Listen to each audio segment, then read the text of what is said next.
So inevitably, when you're in business or you're in a partnership with somebody, or you're working on a team, or you're working with a brokerage, or whatever the case may be, like whenever you're in business with another person, okay, there is a period of time, it happens no matter what, where you evaluate or you ask yourself, can I do this on my own?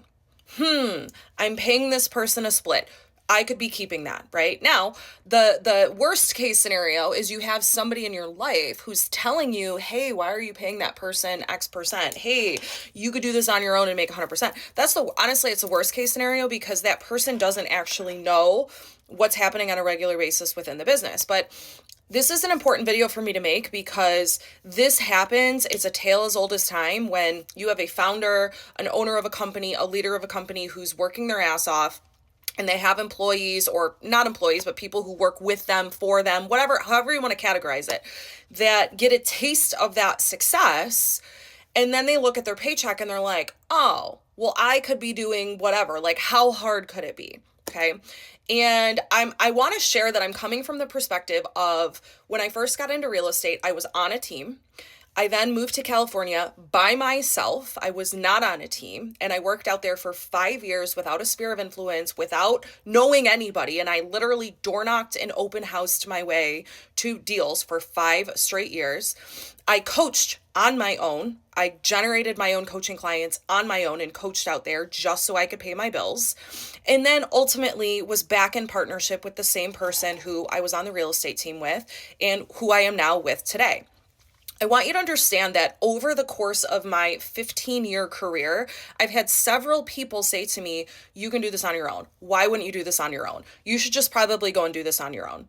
But instead of me listening to the ego response that I might have where it feels validated, that somebody sees something in me that I can do, I had to really ask myself what I wanted my life to look like.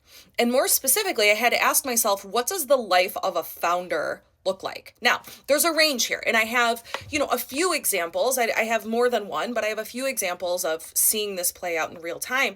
But I want you to understand something. When you are the owner and the team of a company, you sign the front of the paycheck, not the back of the paycheck. That means that even though your business is down, people are counting on you to make payroll next month. That means that people are counting on you to cast the vision forward. That means that people are trusting that you're doing the most amount of work you possibly can for your growth so that they can be the beneficiary of that by working with you. Take on 100% of the marketing expenses. They take on 100% of the risk. They take on the sleepless nights. They take on the 6 or 7 day work week. They take on all of that. And in exchange, they get their name on a sign, but they get all of the stress that you don't see.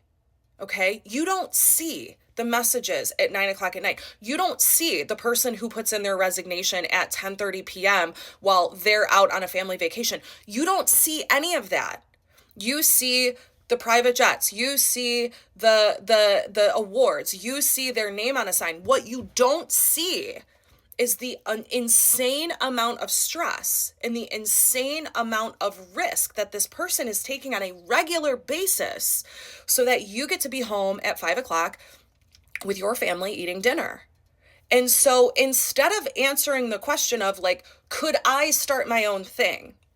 First of all, of course you could. This is not a message to be like, you can't do it, right? Like, and honestly, if you're starting your own thing just to prove to your ego that you can do it, you're being vastly irresponsible with the people who have trusted you in your vision. You should already know that you're capable of that, whether you work with somebody else or not. The question you need to be asking yourself is, are you capable, ready, willing, and able to take on not just your stress, not just your family stress, the entire business stress? Are you comfortable taking on the salary and livelihood of the people who work for you? Are you comfortable answering the tough questions of where's the next deal going to come from? Are you comfortable being that leveraged and in that risk position for that long? Because that is the cost. Don't let the shiny social media reel fool you. Yes, there are some serious perks to being a founder, but if you see the whole picture, you understand why that person gets to live that life, because they're on their phone at Sunday at 5 o'clock when you're with your family. They're up at night tossing and turning, wondering how they're going to pay for this next large event that the company's expecting while you're sawing logs. Okay. So it's very crucially important that before you get in your head and you choose to start your own thing from an ego place, from a place of proving you can do it, you need to really understand what you're signing up for, and more specifically, what are all the unsexy things about being a founder, being a CEO, being the owner of a company that you're not seeing on social media. And the times of having to hold it together for everybody else far outweigh the sexy vacations, the private jets, and the, fancy dinners. And so make sure you're looking at the whole picture and ask yourself, do you want to sign up for that level of consistent pressure? Do you want to be responsible for making sure that every single person who trusted in you gets to pay their bills next month? And is that the life that you want? And if the answer is yes, go for it. Do it, right? But if you're just looking at a sliver of recognition of what you imagine it's like to be a founder, and you're not looking at the whole picture, you got to slow down a little bit, sit down with some of these people and ask them, hey, shoot me straight, tell me what it's really like. And you will see that it is not everything that you see on the highlight reel.